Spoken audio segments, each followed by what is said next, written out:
Good evening, everyone. The North Hunterdon-Voorhees Regional High School District Board of Education meeting for today, Tuesday, August 15th, 2023, is now called to order.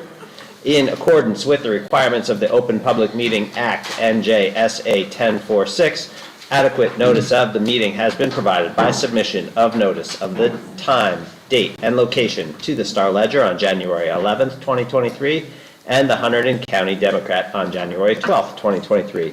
Notice and, to the extent known, the agenda of this meeting have been posted at North Hunterdon High School and Voorhees High School, provided to the municipal clerks of Bethlehem Township, California Borough, Town of Clinton, Clinton Township, Franklin Township, Glen Gardner Borough, Hampton Borough, Highbridge Borough, Lebanon Township, Tewksbury Township, and Union Township, as well as other interested parties, and posted on the district website. Fire exits are located in the directions indicated by signs. If alerted to fire, please move in a calm and orderly fashion to the nearest smoke-free exit. At this time, please silence all cell phones. Can I have a roll call, please? Ms. Bonomi? Present. Mr. Chapman? Present. Ms. Crisologo? Present. Mr. Farbanish? Here. Ms. Gallo? Here. Ms. Hintz? Present. Ms. Cotran? Here. Mr. Mielek? Here. Ms. Salino? Here. Mr. Spanton? Here. Ms. Beato? Here. And Mr. Hirschberger. Here. If you could please rise for the salute to the flag.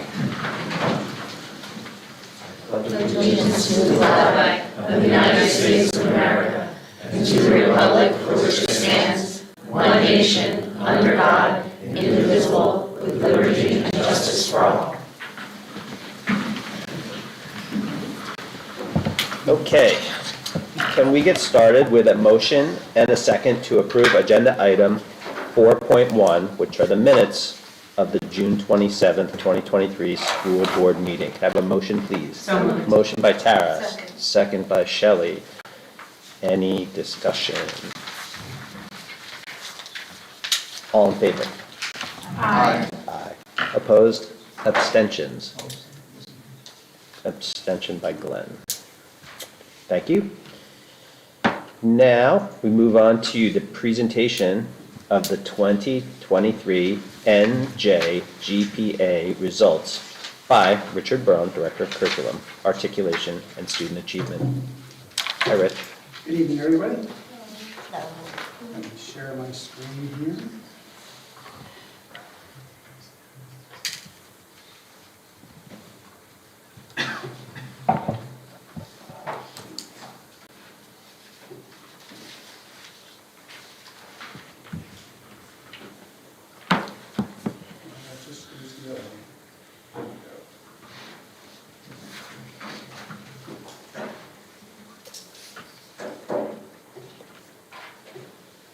Okay, there we go. All right, good evening, everybody. Thank you for the opportunity tonight to share the results from the NJGPA. So this is a test that juniors took in March of 2023. So it's called the New Jersey Graduation Proficiency Assessment. There was an ELA section and there was a math section. The NJGPA results are reported in two proficiency ranges. So if you remember with the NJSLA, it was on like a 5-point scale. This is just not graduation ready, ready for graduation. The ELA portion assesses student understanding of the ELA 10 standards, while the math portion assesses students on Algebra 1 and the geometry standards. So after the students took the assessment, the New Jersey Department of Education changed the cut score for the assessment. In 2022, students needed a 750 to be considered ready for graduation. In 2023, that score was changed to 725. So the cut score was lowered this year. This was only the second year for the administration. Last year it was a field test. This year was the first year that it, quote unquote, counted. Actually, still on this one. Students who do not demonstrate that they were graduation ready on this assessment have 3 other opportunities to demonstrate proficiency in order to be eligible for graduation. They can retake the math or ELA NJGPA. There's a summer administration, which we already did, and an October administration. They can meet the cut score from a menu of substitute competency assessments, such as the PSAT or SAT, or they can complete a portfolio appeal. I always remind you that while I'm reporting these results do not include students who are in the academy programs, because those are being reported by the Hunterdon County Vocational School District. So according to the assessment, these are the overall numbers for our district here. 80.5% of the students across the state, that's the state, were ready for graduation in ELA, and 55% of the students were considered graduation ready for mathematics. In our district, where they were significantly higher, with ELA, 91% of our students across the district being considered graduation ready for ELA, and for math, 72% of our students being considered ready for graduation. And again, these numbers do not include the academy students. So in looking at the ELA results by school, they're exactly the same. 91% of the juniors at each school were considered ready for graduation, and 9% of them not ready for graduation. So, one of the things that we look at is how the various subgroups performed on the assessment. So this chart shows the ELA results by subgroups.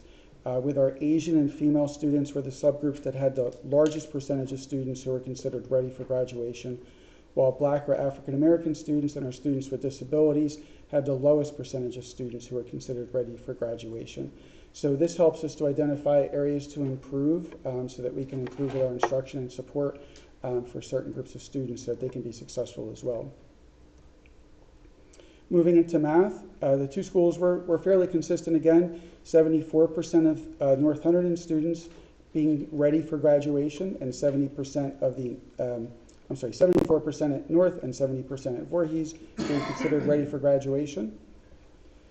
And looking at the math results by subgroups, with the Asian and female students were the subgroups that had the largest percentage of students who were considered ready for graduation, while students with disabilities were significantly below the district average for students who are considered ready for graduation. So as I already pointed out, both ELA and math NJGPA results for our district are well above the state average. Just so that you know, at this point, all that we have are our results and the state results. So at some point this school year, probably around January, we will receive results for schools around the state. And at that point, we'll certainly look at how our scores compare to other high schools that are similar to ours. We just don't have that information yet. So this slide lists intervention strategies for students who are not considered graduation ready from this assessment. All seniors who have not yet demonstrated proficiency in math and/or ELA are placed into workshop classes. These classes provide additional instruction to prepare them for the PSAT in October and also the October administration for the NJGPA. The workshop classes also help students complete the portfolio appeal if they still haven't demonstrated proficiency. In addition to the workshop classes, students obviously receive instruction in their comprehensive math and ELA classes. Students who are struggling in those classes utilize our resource rooms throughout the day, can get extra help from teachers after school. And obviously we have our tutoring programs. We have two tutoring programs. Our teacher tutoring program, which is available virtually from 3:10 to 9 p.m. And then also the 24/7 online tutoring program through tutor.com. So both of these tutoring programs are available to all students at no charge. Finally, students who are not meeting the standards of their courses participate in our Response to Intervention program. This program allows the team to develop interventions to help the students be successful. So that is the presentation. Do you have any questions? So if you don't pass and you don't complete one of the other criteria, you don't graduate? If you complete a portfolio appeal process, so that's something that's administered locally and scored locally, and then we send the results over to the state. That's the final resort. So what classify the student with disabilities? I guess that's the one that kind of jumped at me, right? Is maybe is there extra help for those students to rate so low comparatively? Yeah, I mean, students with disabilities have an IEP, an individual education plan, and they do get an individualized plan to help them be successful. Many students may have a math disability, which is why the math scores really jump out. But yeah, that's definitely an area of concern, to give them more support, to teach them the full curriculum so that they can be successful on this. So you mentioned that this is the second year of the NJGPA. Yes. And that was after like a several year hiatus from having these types of like scored graduation requirements? Is that Well, state provided? depending on how far you want to go back, there used to be the HESPA, the HSPA. In 2013, I think it was, we transitioned to PARC, and that was originally given to freshmen, sophomores, juniors. Over the years, it became just freshmen, sophomores. Now it's just freshmen. But the state law is that the graduation proficiency test must be given to juniors. So it was challenged. They said, yes, we need to give a test for juniors. Reinstituted a junior test. Last year, it was considered a field test, and then this year it was last year it was fully implemented. So as an absolute graduation requirement, a state mandated score, testing score, is relatively new again. That's a nice way of putting it. Yes, it's new again. Knowing that this is the first pathway to demonstrate proficiency. If you don't pass this, you can also demonstrate proficiency through the PSAT, SAT, those kinds of things. So I guess then your answer to that question kind of defeats the purpose of what my original question was, which is these results, how do we feel about them? Are they consistent with prior year results, about 10% of not ready for graduation on ELA, about 25%? I mean, if you go back to what the HESPA was, it was about 90% were passing at that point. The standards have changed, the assessment has changed. Even comparing them to last year, the cut score has changed. So this is really our baseline, assuming it doesn't change again this year. That's, I guess, my, and I'm not an educator, right? So this is maybe a flippant reaction, but it feels like we're constantly in a baselining mode. At the tests and the programs change frequently enough that it feels like we don't get good trending data because we're always starting a new test or a new administration. And it just must be frustrating as an educator to because it's hard to call the ball as to how we're doing. And that's why this is one of the data points that we look at, SATs, PSATs. All of our freshmen, sophomores, and juniors take PSATs, and that's been pretty consistent how it's been administered, although this year it is changing to a computerized assessment, and it is a little bit shorter. But you take this along with all the other data points to try to evaluate how you're doing. You can't rely on just this one, but this gives us some good information that we can try to use to evaluate our program. One of the other things that we had talked about was, and it goes to your point of kind of that baseline, right? If the cut score was reduced this year, what would our percentages look like if we were to apply the 750? So I ran those Right. numbers, Yeah. and you have, I don't have them in front of me. I don't know if You have I them for can the tell you now or report, whichever. So now, North Hunterdon ELA is 80% graduation ready if the cut score. was 750, right? It was 750, so Yeah. that, last year it was 41%. Okay. Voorhees ELA, if the cut score was 750 this year, it would be 77% graduation, last year was 50%. Okay. North Hunterdon Math, if it was 750 this year, 51% ready, last year was 69. And Voorhees Math, 48% ready, last year was 67. So what that leads me to believe is not only the cut scores were changed, Yep. but the conversion from the raw scores to those cut scores. Absolutely. Because there's no way we would have fluctuated that much. No, I agree. Yeah. I agree. So there's more change Yes. than just the cut Yes. score. Absolutely. Yes. Yeah. What was the reason for the cut score? Last year, I think it was 50% passed math, and statewide, yes. And I believe it was 37% statewide passed ELA. So they just realized that those cut scores were not, for a state that is one of the best in the country with education, how can 50% of our students be proficient in math in their junior year? There was a very large controversy with the state board about that discussion. I believe that the final vote to change the cut score from 750 to 725 was a 1-vote differential. It was. So they lowered the bar. They lowered it, yes. Any other questions? Okay, well, thank you so much for your time. Thank you. Thank you. All right. We can now turn to the Chief School Administrator's Report. Mr. Bender. Thank you. The 23-24 school year officially begins on August 24th. We are excited to welcome the class of 2027 for freshman orientation on August 23rd. We are also welcoming 21 new certificated staff members this year. I want to sincerely thank Terry Flynn for again running the new teacher orientation this week. She does a fantastic job getting our new teachers acclimated and prepared for their first day in our district. Also, following feedback from the students last year, this year we are bringing back the third day of 315 buses.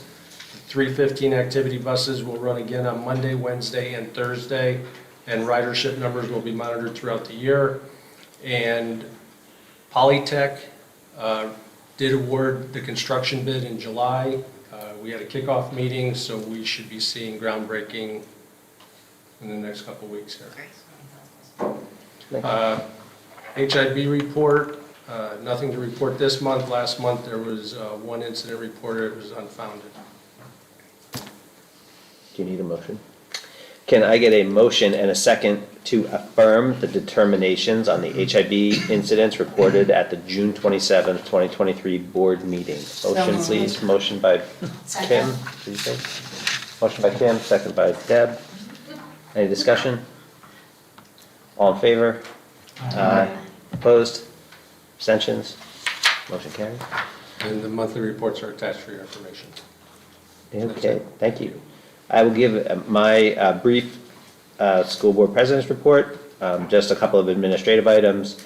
The next meeting is September 26th at 7 p.m. here in the district administration office. And October is the highly awaited, October 23rd to 26th is the NJSBA workshop in Atlantic City. And I know we've got a few people going from our board. So those are my items. We can turn to school board committee reports. I want to start with Tara. We didn't have community relations because our agenda was in line with the DEI ad hoc, so I'm going to give it on to Beth. Okay. All right, Beth. You're So up. we had a meeting of the DEI ad hoc committee last Thursday evening. And the purpose of the meeting was to try to align on the recommendations to be provided to the board, as well as then be recommended to the administration of both high schools. We feel that the information that we're going to provide to everyone tonight does a really nice job of outlining some proposed steps for the administration to follow. And several people from the school administrations were part of this committee. They felt that the recommendations were feasible. The important thing to keep in mind is that these are not meant to be completed necessarily in short form, that it does take time to evaluate what needs to be done and then implement those. So you'll see that there's discussion about check-ins that I'll mention. So the first was to look at the student clubs and activities and look at whether we should include additional investment in those the clubs and activities, as well as further communication about those organizations. The potentially considering for the 23-24 school year, maybe an additional club showcase later into the first marking period, since freshmen tend to be a bit overwhelmed on that very first day when they come in. And then plan for in the 24-25 and following school years to have the club showcase just a few weeks into the school year. And then look at creating a check-in or an outreach that gives students a place to find information and familiarize themselves with a club or other program. Then we spoke a lot about ambassador programs, and so we have a number of recommendations there. So to review the ambassador program that Voorhees has as kind of a case model, and use it as a means to further enhance some of the programs that are already existing at North Hunterdon, and then even to build on the ones at Voorhees as well. to give students a sense of creating unity and support, as well as giving them the opportunity to be able to talk to people where they are otherwise, especially freshmen coming into the school and don't really know the administration too well. You've got people, you look at seniors that are bigger and it makes it difficult for them to find comfort. So create a space for freshmen to have conversations, see how they're doing with the transition into high school. Look at, for example, assigning freshmen into buddy groups or with a buddy who might be a sophomore or older who they can feel comfortable approaching throughout the school year. And then have ambassadors speak with 8th graders. And this kind of talks quite a bit about what the superintendent is already doing with the lower school districts and really trying to communicate what's happening here at the high school level down, and then to have the reverse happening as well, so there's communication between both. Also looking at having some of the clubs and organizations, as well as some of the music or theater programs, go to the sending schools to allow 7th and 8th graders to get greater visibility into what is available at the high school before they actually get here, and then also give incoming freshmen the opportunity to come into the school during the summer before the orientation day if you have certain kids that may need that extra opportunity rather than just coming in that first day. As far as DE&I with teachers and staff, we recommend providing additional training and refresher training to teachers, staff and coaches on DEI, on things like implicit bias, racial bias, anti-Semitism, and reinforce the importance of teachers and staff having brave conversations with students and the administration when needed. And finally, look at student-run communication vehicles. Evaluate the possibility of letting students hear from other students about the different opportunities in the DEI space, such as a student-run newsletter, TV news that's shown in the school, or a student-run intranet site. So those are our recommendations, and we'll be providing them to the administration of both schools, with the idea that on a quarterly basis, the administration of both schools will report back to the board to let us know on the progress that's taking place on these various recommendations. So we anticipate that taking place during the November meeting. I think we said November, February, and May as a starting point. So Betha, thank you. Yeah. And I just wanted to take a minute to thank all the participants in this ad hoc committee.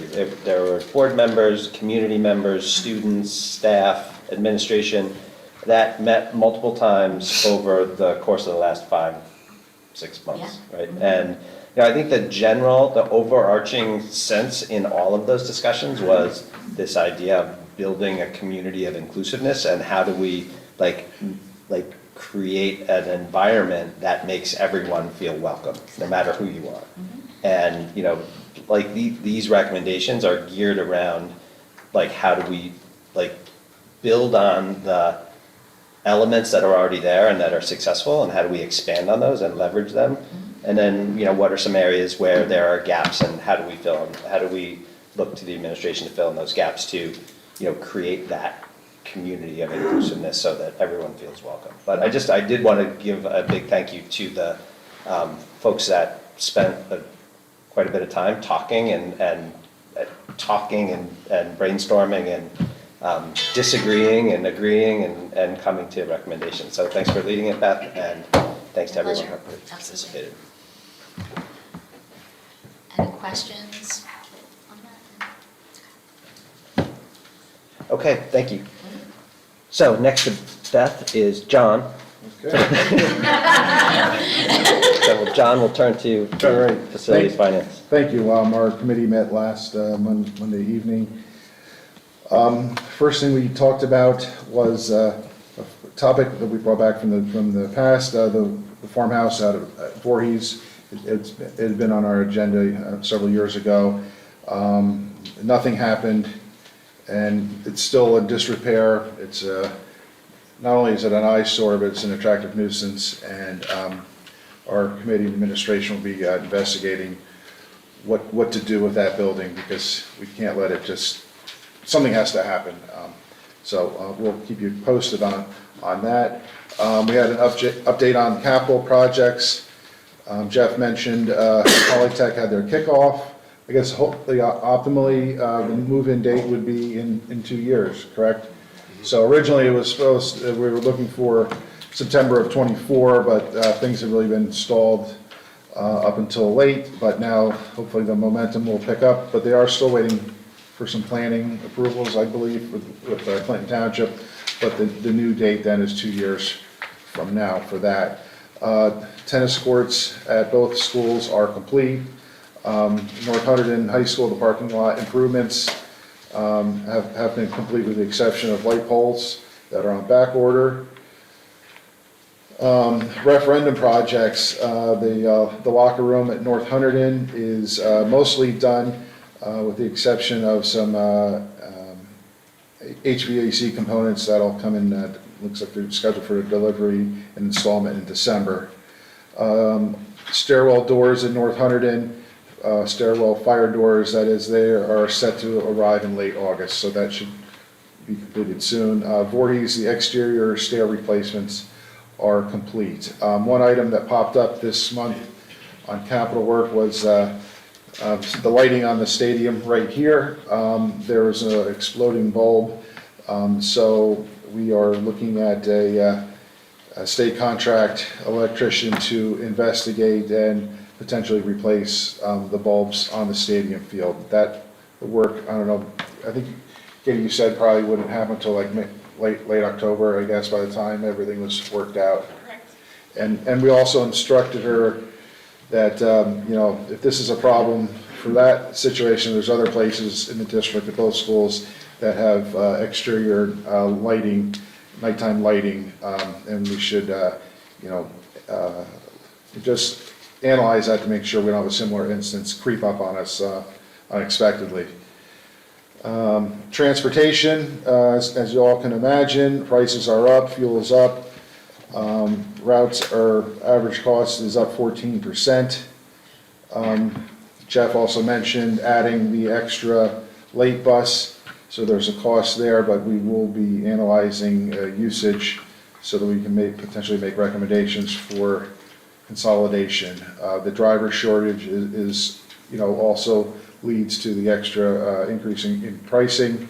So don't be surprised to hear more about problems with the after-school or, you know, athletic buses and the such. That the problem isn't getting any worse, or getting any better, unfortunately.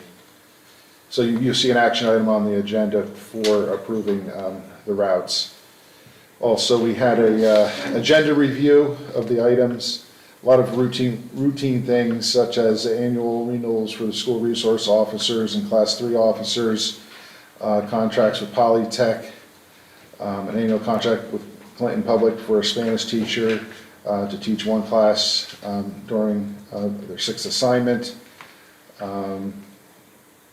A new agreement with Zebra Pay, that's for our athletic officials. This will help to streamline the process of registering them and getting them paid, and hopefully that'll lead to making it easier to retain officials. Minor contract addendum with Brown & Brown for the health plan. It's small language change. We're working with Honeywell also on the other separate grant, which is for the HVAC projects. So we're working with them and our architect. There's two components to this work.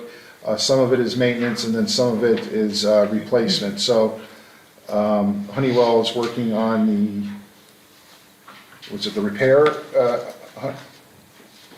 So there's two contracts we were looking to approve. Both of them were pulled tonight. The first one was going to be for the repair side. That'll be in September, so we can have that discussion again next month. Yeah, so we're not prepared to take action tonight, but you know, that large grant that we received, that we need to stay on top of that because there's a tight timetable to spend those monies. So you know, you'll be seeing more next month on that. I talked about the lights. That's essentially all that I had. Any questions from the board? John, the lights on that you're talking about, the exploding, were those converted when we did the solar lights? No. Can that happen? Would that be an expensive fix? If you are changing the type of bulb. Yeah. We're changing them that's to what- LED, Yeah. from halogen to LED. So that won't happen. So, yeah. Okay. Katie, when's the drop deadline for that Honeywell contract that we have to spend the monies? So we don't get penalized. The drop dead date is really next year, but the contract approval is now so that we can go out to bid and we can make the repairs prior to that final grant date of next year. Okay. So that's why we're trying to get it in now. Push it in So before the then end of the year? if we can go out to bid in, let's say, October, typically HVAC, obviously the work, that's getting delayed because the equipment takes a little longer to come in. We can get it in next summer and then get everything wrapped up before the grant ends. Thank you. Just the bulb and the lights, it's not really that much money compared to some of the other things that are on the agenda, but it's actually to evaluate, the first step is evaluate whether it's like a systemic problem and not just like one bulb. Right. And these were like a while back or something. We can't go talk to whoever sold us the bulbs and say, you know, your bulbs are exploding.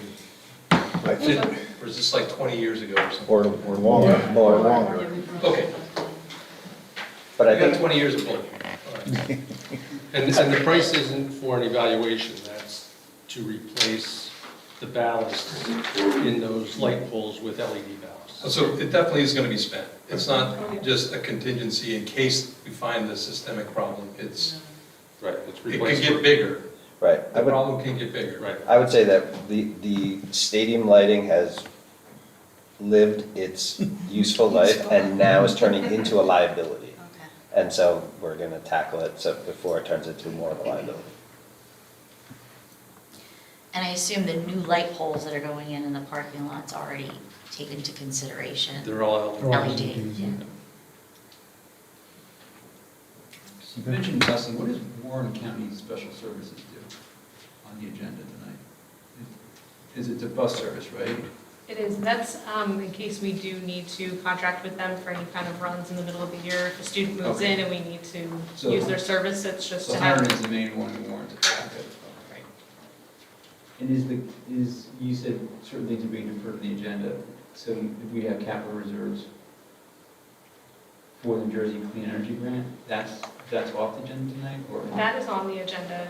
What John was speaking to was the Honeywell contract that I originally had on the agenda when we had our meeting last week, but unfortunately between the two legal teams, we just couldn't get all the language done in time last week. So that'll be on in September, but it won't stop us from the work that we're doing right now. So can I ask, so the money we're approving tonight to be transferred, what was done for the New Jersey Clean Energy Grant so far? 14.4 is what you're referring to. That's the transfer of funds from capital reserve for the clean energy grant to be ready to spend once we have that Honeywell contract in place. It was kind of nested together, Okay. so it made a little bit more sense. But now when we approve that contract next month, it'll be ready in the fund that it needs to be to make those payments. 1414, right? 14. Yes, That was- sorry if I missed. that was what- Any other questions for John and the finance committee? Thank you, John. You're welcome. Jess, personnel? The Personnel Committee met on August 9th and discussed the personnel agenda. All right. Well done. Yeah, thank you. Take great pride in that report. Very We thorough. take questions. You want- Deb, curriculum? Curriculum, instruction, and technology met on Wednesday, August 9th, virtually. We had 4 topics of discussion. The first was the district goal that relates to curriculum for this year. The goal is to create, administer, examine the results of, and if necessary, modify common assessments for Algebra 1, Biology, Early American History, and English 1. So teachers are currently finalizing the common assessments for these classes over the summer. And overall, all of the students in these classes amongst both schools will take now the same 6 assessments throughout the school year. The conclusion for this in our discussion is that the assessments will help teachers identify students who need support as we prepare for state testing. And the only action items here is that once this is complete, the teachers will be able to administer and then examine the results for the assessments throughout the year. The second topic of discussion was the board agenda items. There were 7, or are 7 on the agenda tonight, 11.1 through 11.7. We discussed the items on the curriculum portion of the August board agenda. The out-of-district placements are primarily incoming freshmen. The Commission for Blind provides supports for teachers and students such as technology and professional development for teachers. We discussed whether or not the Mind of the Athlete program that we currently have in place can be open to all students. And what ultimately came out of it is that that curriculum and messaging is really towards student athletes. But certainly if other students or groups within the district are interested in something like that, that is an option that we can explore. The calendar revision on tonight's agenda is just moving Voorhees back to school night from Thursday to Wednesday. And the emergency virtual instruction plan that's on the agenda, it's only going to be put in place if the state declares a state of emergency and if we have been out of school for more than 3 days. So it's only something that we have to have in place in case of those 2 criteria. And the overall, after the discussion, the committee supports agenda items 11.1 through 11.7. The third topic of discussion was the NJ GPA results that Mr. Brown so lovingly and carefully went over. And the only thing I would have added, we already discussed, was that it did come up in discussion if the cut score was the same as last year, which I just told everybody those. So the seniors at this time are already underway in terms of anyone who did not achieve what they needed to, they're already underway, which is great. And then the last topic of discussion was our For Good of the Order. We had a very brief conversation about offering AP or advanced placement courses versus IB, which is the International Baccalaureate class distinction. And we obviously came to the conclusion that AP is the right way to go for us. And I can give a little bit of detail about each if you need AP versus IB, but I almost want to make you do it just for I'm going to take that challenge. Okay, so the IB is more expensive. It's an international program, and it's focused on critical thinking and global awareness. So students who take an IB or a course, first and foremost, many of those high schools have to actually go out to a third party to also offer an IB diploma. So it's something separate. IB classes, a lot of colleges and universities globally look for that diploma versus just like a 1 or 2 off class, although you can find that, some that will accept that. And then the difference with that is that the AP programs, there's a lot more flexibility, not as expensive, and allows it to be focused on a range of topics, science, math, all that kind of stuff. Cool. Nicely done. Good. Thank you. Thanks for that, yeah. Ooh, impressive. All right, thank you. Anybody have any questions for Deb or the curriculum committee? All right, seeing none. Next up is Glenn. So policy Policy. last Monday. So there are 7 policies up for second reading. Those were reviewed in June. They're all stress estimating revisions, and we recommend approval of those. There are 6 mandatory regulations. Because the regulations are mandatory, they are first and only reading. 4 of those correspond to policies on second reading tonight regarding evaluation of teachers and staff. 1 relates to maintenance of student health records, which has minor revisions, and 1 relates to health services. So again, we recommend approving those. There are 3 policies that for first reading. One of them is a new mandated policy by the state regarding the formation of threat assessment team. The state, I think about a month ago, just put out guidelines for that. In general, it's related to the formation of teams to help the administration identify students that may be harm to other students or themselves. So I think the way we we characterize this team as being a proactive team, like it's a positive thing. The second relates to revisions to Citizens Advisory Committee, which is the board may create citizen groups, right, that can provide recommendations to the board. And the last relates to 0164, which we've been talking about for a while, which is changing the format of our meetings. So you should have a draft of that in all the materials. So the predominant change to the running of board meetings would be that all the committee readouts would occur after public session. Each committee would do its readout, we would vote on it. So that's the predominant change. Does that make sense for starters? So divide up the So consent. we'll divide it up, right? So, for example, finance would do their readout, and then we'd vote on it. Policy would do its readout, we would vote on it. Okay, so make it a little less confusing. And that would occur, we had a discussion as to whether there should be, that should occur before or after public comment. We felt it should occur after, therefore allowing the public to provide comments on the agenda. Questions on that part? The only other change that is in the agenda format is that we originally, in the original way we run our agenda, you'll see tonight, is there's two opportunities. There's one opportunity for old and new business that occurred before executive session, and one opportunity for new business after executive session. That's been consolidated to old and new after executive session. We made it after in the event that executive session creates questions for potentially new business. So, any questions on that? And that's the first reading, right? So we'll approve that if there's no questions on the next meeting.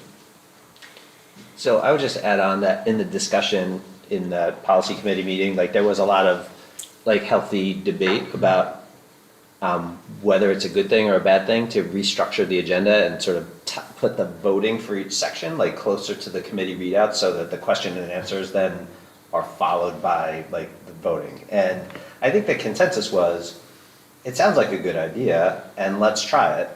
And we could always change it back if it feels like it doesn't work. Like seems like there's no harm in trying. And if it feels like that's leading to more productive dialogue about each section followed by voting right away rather than like a 80-item vote at 45 minutes after the discussion on those items. So it was sort of like, yeah, let's go for it. Last thing on the agenda tonight is there are 5 policy regulations to be abolished. 2 relate to COVID that are no longer relevant. 1 relates to meals, travel, lodging reimbursement for the administration. The Department of Education has regulations that trump this, so therefore it's no longer relevant. There is 1 that relates to Citizens Advisory Committee that's effectively redundant in the policy that's on first reading tonight, so recommend that being abolished. And the last relates to policy 6630, which relates to maintenance of the athletic accounts. So there's already a policy 6421 that effectively trumps the policy that's up for abolishment tonight, that effectively indicates how different accounts are administered, i.e. they should be administered by the business office. We've already been doing that for the past year, and it's been running successfully, so we see no issue with abolishing that. Any questions? I do. So I'm on a policy committee, so I apologize to the policy committee members that I didn't really think about this. I want to raise three questions, and maybe they're easy. So in the second readings, I'm sorry, these ones about evaluations. There's 4 of them that are related. I'm confused. It says we have to have a district. We shall have a district evaluation advisory committee multiple times, and then it says, actually it's optional. Do we have a district evaluation advisory committee? No. So how how do we jive this? Like, you shall have this, and then just, a page later it says, oh, this is optional. How does that work? Maybe a board attorney, is it okay to do that, to say you shall do this? Our policy is that it shall happen, and then later in the policy say, oh, it's optional.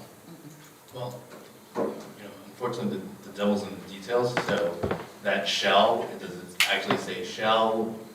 Because unfortunately, what we learned from COVID time was that sometimes when the policy says shall, it means a mandatory shall, and sometimes it means we really recommend this, but you don't have to do it. With no clear distinction between the two.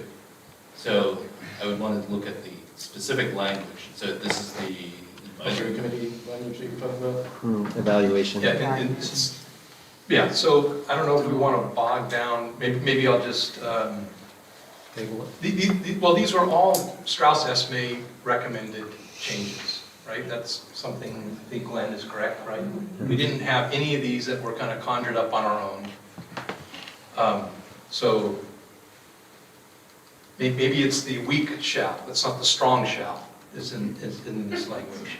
Well, in the policy that's in the agenda, it says the board may establish a citizens advisory committee. Now we're talking about evaluation. Like 3221, yeah. 3222, all of them. And 3222, 3223, and regulation 3221, section F3 says that it's not required. So, good. I'll interpret it for now, and we can, you're saying we don't have one, we haven't had one, we've had these policies on the books, so we're not changing anything, we just kind of, we're doing the Strauss Esme, NJ statute XYZ changed to .1 to .2, and we need to make that reflective in the policy. So yes, but, right, like, I mean, I don't know, you're raising a point that may or may not point out inconsistency in the language, particularly between the policy and the regulation, right? So, like, I would rather feel good about that there's a understanding of the language, that it makes sense, because, like, I'm always thinking back to what Kim has said multiple times, which is we want policy that reflects what we do, What we're doing. right? And so, if you're not comfortable with it, we have this policy in place, right? So this second reading is modifying that existing policy. So I'd suggest we table it. And I think the same issue applies to 3221, 3222, 3223.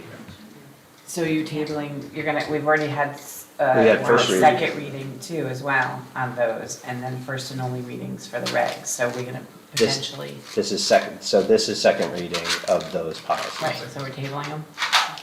I would. Yeah. Yeah. What do you think?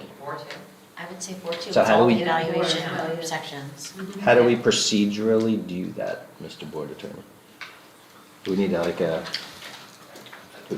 motion to remove them or something? motion to table? To table. Table.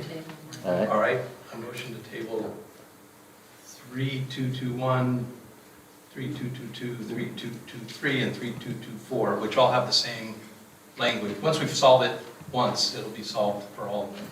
Right, and then the associated regulations too, right? So Yes. regulation 3221, 222, and 223, and 224. So it's all four of the policies and all four of the regulations. Is that your motion? Yes. Can I get a second? Second by Beth. Any discussion on the motion to table the 4 second reading policies and the 4 first and only reading mandatory regulations? Any discussion? All in favor? Aye. Opposed? Abstentions? All right, the motion carries, so those items are tabled. And so last question is on first and only reading of mandatory regulations.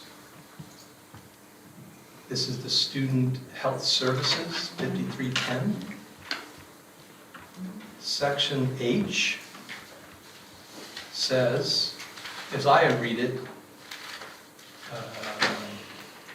first reading of, yeah, Section H. Get through all those 3222222. Really at the bottom of the whole thing. That somebody in the school evaluates students on eyesight, hearing, screening for height, weight, blood pressure, visual acuity, auditory acuity, scoliosis, conducted by a school physician, school nurse, or other school personnel properly trained. I asked my kids, have they ever been evaluated at the high school, and they said no. So is that, have they slipped through the cracks, or do we actually not do that? Do we have a school nurse evaluate people? Or visual acuity, auditory acuity, et cetera? Or do we, maybe it's subcontracted, so to speak, to the physical? The physical. Yeah. It's subcontracted to physical. Through the physical process? Right. Okay, so that would fall under the, or other school personnel properly trained? So I would say that these screenings are for students who are identified as having visual or hearing acuity issues, or who didn't receive Okay. a physical. So it probably is captured then in the screenings will happen in accordance with NJAC 6A, et cetera, which I didn't read. And that probably says there's a subset of students that need to have this happen to them, not all students. Okay. This is in lieu of Primary doctor, the isn't it? primary doctor. This is in lieu of if they're not getting their physical from a primary doctor. Yeah, it struck me that, I don't remember this happening, and it read it as, this will happen. Well, yeah, and the other thing I have a question about is, I thought that students are only required to get a physical when they come into the school unless they participate in a sport, right? No, Right? it's every year. It's every year? Every They year. always have to go? Oh my gosh. Yeah, remember it 4 times now. I know. Okay. Okay. That's it, sorry to, No. especially to my policy. Okay. Any other questions, comments? All right, thank you, Glenn. Do we have any readouts from our liaisons? Hunterdon County, NJSBA, Hunterdon? None over the summer. Okay, As soon as school starts off, well, just checking, we'll get on the bandwagon. just checking.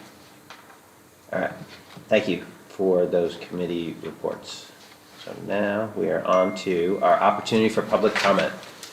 During this portion of the meeting, the public is invited to address the school board with questions or comments. The public is requested to sign the register provided for this purpose and to state their name, municipality of residence, group affiliation if applicable, and direct their comments to the school board president. While all comments will be considered and a response will be forthcoming if and when appropriate, school board members will not respond to the speakers at the time of their appearance.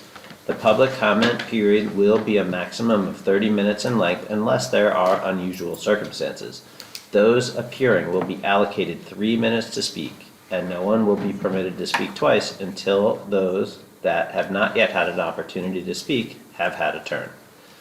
So public comment is now open. Please approach the microphone and state your name and municipality and sign the register.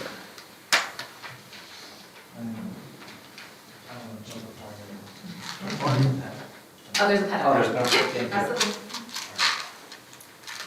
Good evening. Good evening. Phil Beekman with Hunterdon Health in Killington. Good to see you all.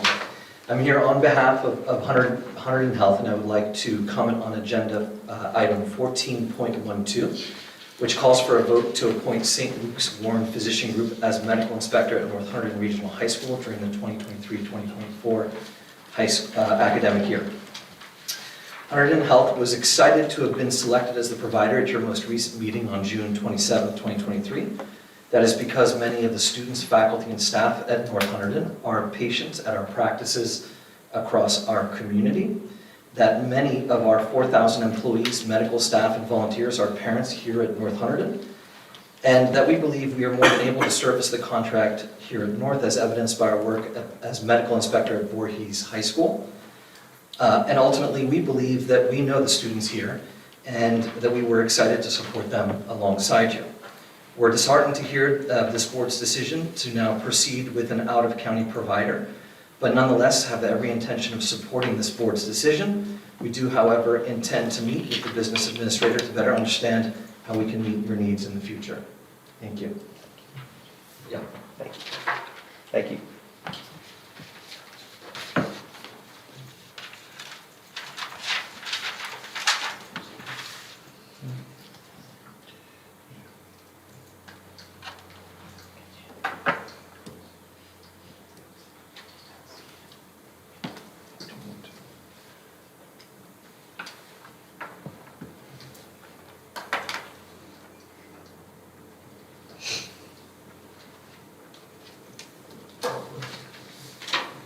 Thank you.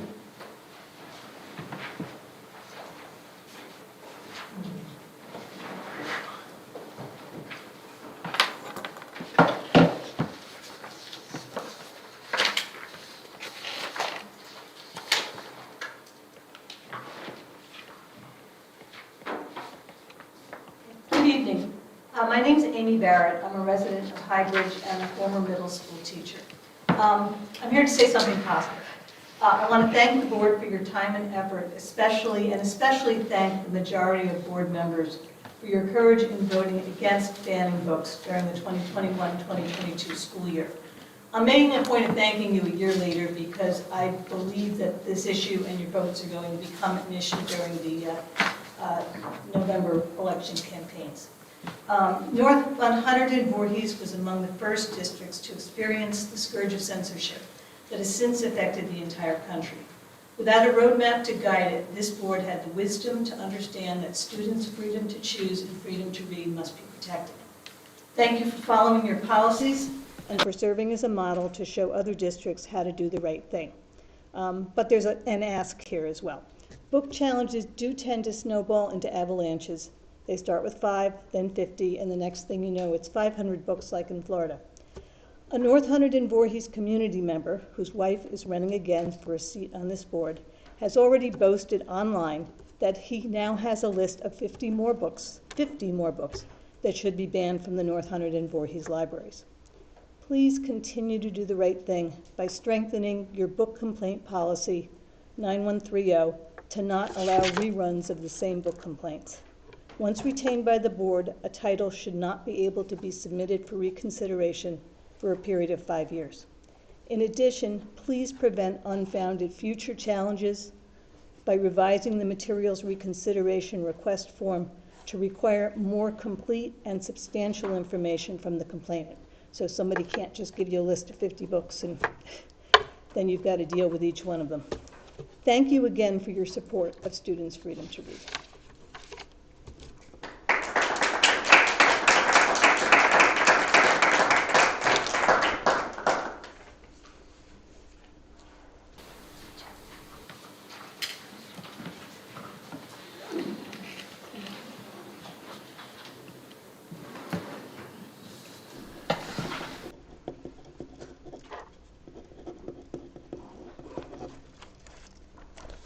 Good evening, board members. I'm Martha Hickson, librarian at North Hunterdon High School. I hope you had a restful summer. Before we look to the year ahead, I'd like to reflect on the events of the June 27th meeting, in particular the textbook list. 2 members refused to approve the list following comments that the social studies books were inaccurate. As a responsible consumer of information, before accepting that claim, I sought to investigate its source, looking for some indication of expertise from the claimant that would justify superseding the recommendations of experienced professional staff. However, unlike many districts, ours does not post the background and credentials of its board members. The absence of that information prevents us from fully understanding the composition of the board and evaluating the worthiness of the statements made here. To close that gap, I suggest adding brief biographies of each board member to the district's website. For an example of what that would look like, see the board web pages for Hunterdon Central. Next, I sought information about the 23 social studies books on the list. They are issued by such reputable education publishers as Houghton Mifflin Harcourt, W.W. Norton, and Pearson. They are compiled under the editorial oversight of such noted historians and political scientists as Eric Foner, Professor Emeritus of History at Columbia University, George Edwards, Distinguished Professor of Political Science at Texas A&M, and William Howell, Director of the Center for Effective Government at the University of Chicago. It would be surprising indeed for any of the textbooks to have gone through multiple editorial and review hurdles of the publication process with major errors intact. When I teach information literacy skills, I find that asking questions is often a roadblock to research. Students don't ask enough questions. They are often satisfied with the first or easiest answer, or they don't fully understand the answers they receive. All of those impediments arose at the last board meeting. Please use your meeting time tonight to unpack, fully air, and reverse the damaging claims about the social studies textbooks by asking these questions, which we community observers were eager to pose but unable to voice at the June meeting. Which particular books contain inaccuracies? What are the specific inaccuracies? In which passages or on which pages do those inaccuracies appear? What information is needed to replace or correct these inaccurate passages? And what are the sources for the corrected information? I make this request out of concern for my colleagues in the Social Studies Department. Within days, they will be teaching from the very textbooks that have been smeared here. In the current climate, forcing them to work under a cloud of suspicion places them at risk for baseless attacks based on isolated passages plucked out of context and circulated by those with malign political motives. To summarize, I'm making two simple requests. One, please publish biographies of board members by September 26th.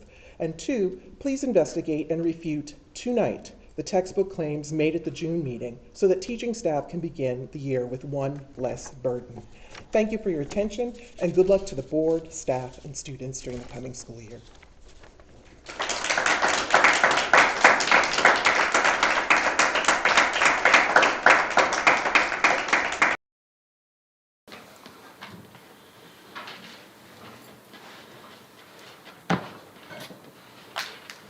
Do we have any further public comment? Going once? Going twice? All right, we will close the public comment section. Thank you. And move on to, where do we go next? All right, we get a motion and a second to approve agenda items 11.1 to 14.26. Can I have a motion, please? Motion by Tara, second by Deb. All right, any discussion on 11.1 through 14.26? With the notation that you. With the notation that we have tabled in 12.1, we have tabled 4 of the second reading policies that we detailed earlier, 3221, 3222, 3223, and 3224. And we have tabled under 12.3 the 4 related mandatory regulations. So we'll be voting on section 12 with those modifications. 1417, what does it mean for examination for cause or something? We talked about that in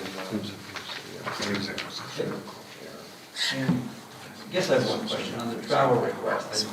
There's a substantial amount of the board going to that conference in October, right? So I appreciate maybe in the grand scheme for a budget, $4,000 to $5,000 isn't a lot, but I guess in the climate it is a lot.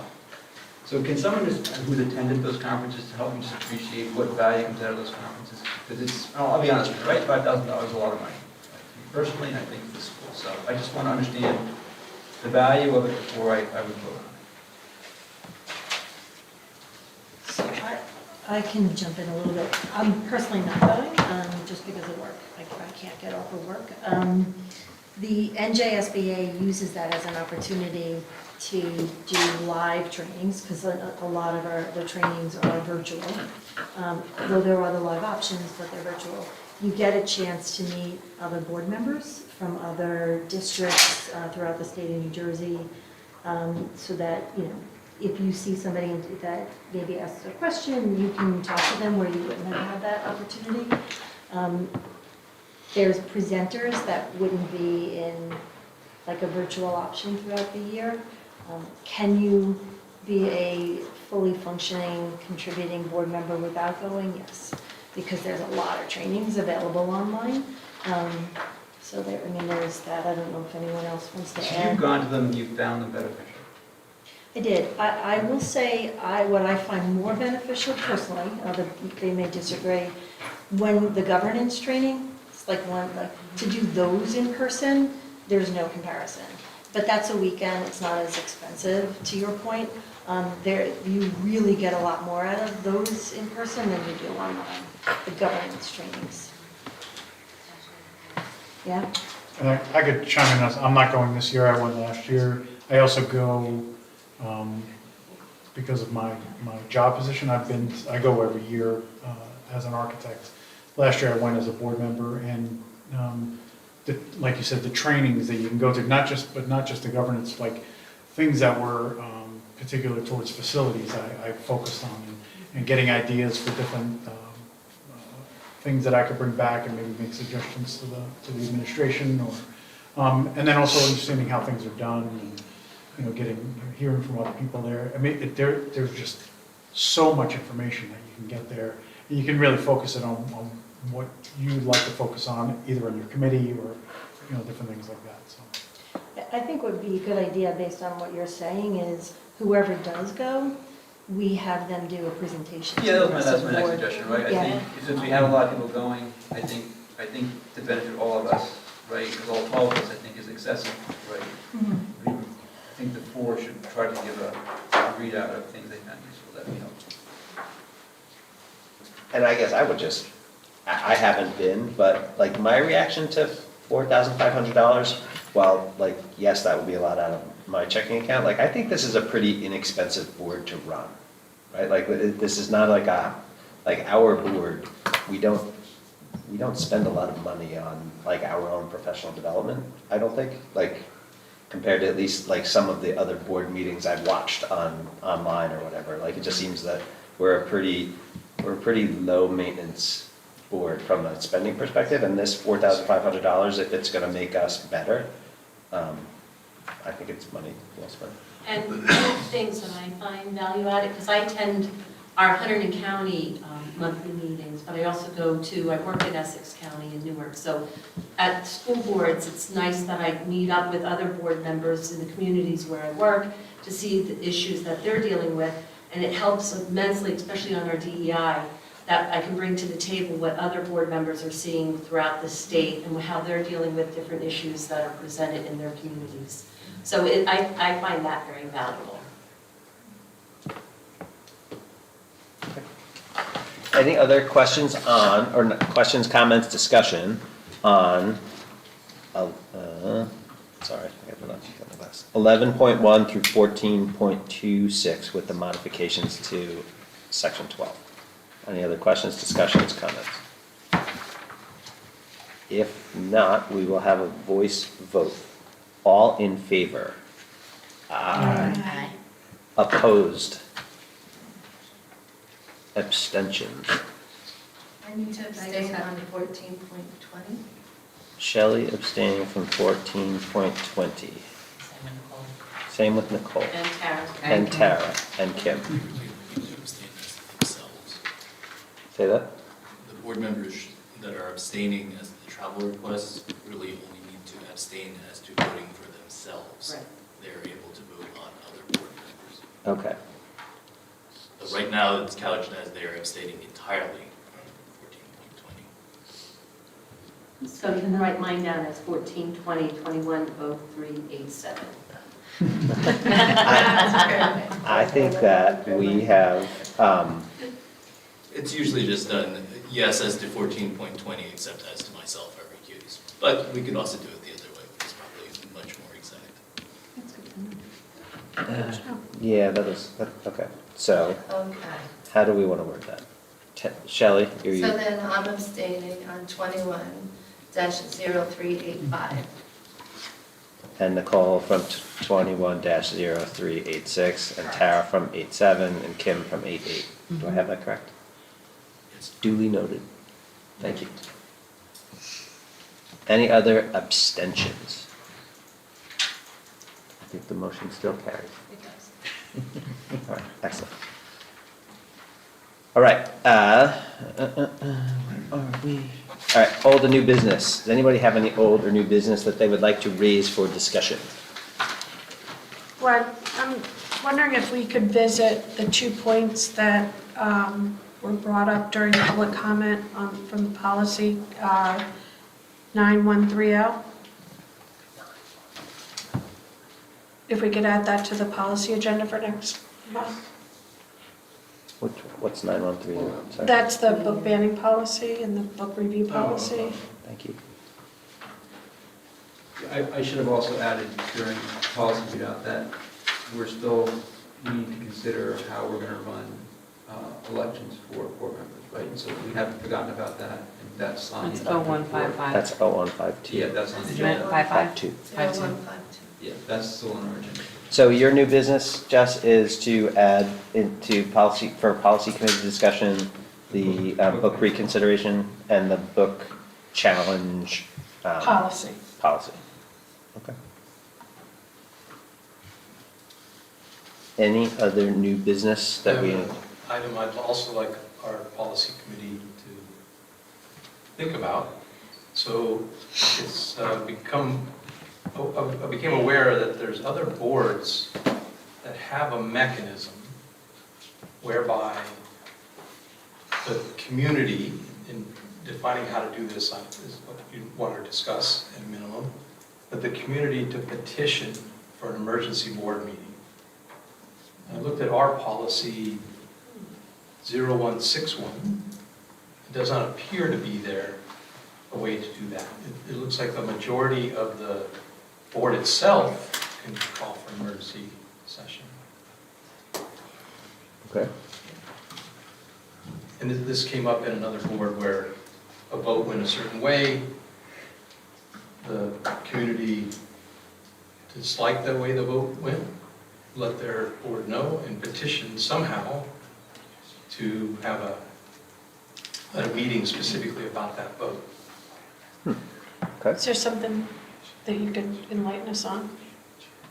Like, no, Well, typically, emergency meetings are meant for emergent issues. Issues that have to be addressed immediately, cannot wait till the next regularly scheduled board meeting. So I'm a little concerned about the parameters if you were to adopt such a policy. It's not meant to address simply the public is unhappy with how a vote happened. That can be addressed at the next board meeting. Emergency meetings, because it allows you to curtail or shorten some of the notice proceedings and things like that under the OPMA, are really meant to address, this is like the roof has blown off of the gym and we need to get an emergency contract to replace that. Okay. Well, so that is something that, Glenn, you have for addition to our policy committee discussion. Thank you. That's good input, though. And thank you for raising your question. Because to that point, I think it would be important for us to define what emergent means. So if that's something that can be considered, unless there is another definition within the policies that define emergent. Well, the policies may say one thing, but you also operate under the Open Meetings Act, Yeah. which does have a definition of what an emergency is. Okay.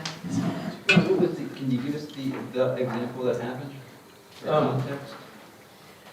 The emergency aspect of it was it was going to change the way the school was run, and the schools are going to open in 2 weeks. So that's why the community felt it needed to be addressed before school started. And the current policy didn't provide a mechanism for that to happen. I don't, their policy, I haven't looked into their policy. I looked into our policy, and there's no language whatsoever that would allow the community to encourage us to meet like now, or, in a week or something like that. Interesting. For discussion. But wouldn't that be something that, I would think that most people in the public or board members would reach out to the administration, to the superintendent, to find out, is there a reason why and how can we address this? Then I see it as, I understand the public's perspective being emergent, your kids are starting in 2 weeks, but I guess I think the norm would people would reach out to the super. Yeah, so that, it's an interesting topic. I don't think one that I've ever given any thought to. It seems like, well, I mean, I don't know. It seems Yeah. like, I don't think, well, we haven't had that situation, I don't. yeah, if the board, like, we've had emergency meetings in the past for a variety of issues that have been brought to the board's attention and required a majority of the board to agree to have a special meeting. So I guess we just need to talk about it and come up with a recommendation of whether that existing policy is sufficient or not. So, okay, thanks, Brian. Any other new or old business for the good of the order? Going once, going twice. Okay, we will now move on to executive session. So could I get a motion and a second to adopt Resolution 081523-2 for executive session to discuss matters falling under Category 8 as reflected in the attached resolution.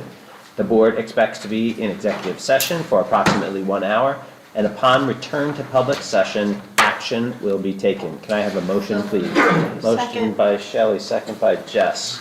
All in favor? Aye. Opposed, abstentions? All right, we are in executive session. Thank you.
can I get a motion and a second to reconvene public session? Motion. Second. Who did it? Who did it? Me. Nicole? Dan and Jess. All right. Motion by Dan, second by Jess. All in favor? All opposed? Okay, we are back in public session. All right, can I, is there any new business? I have one question that was presented to me by a community member today.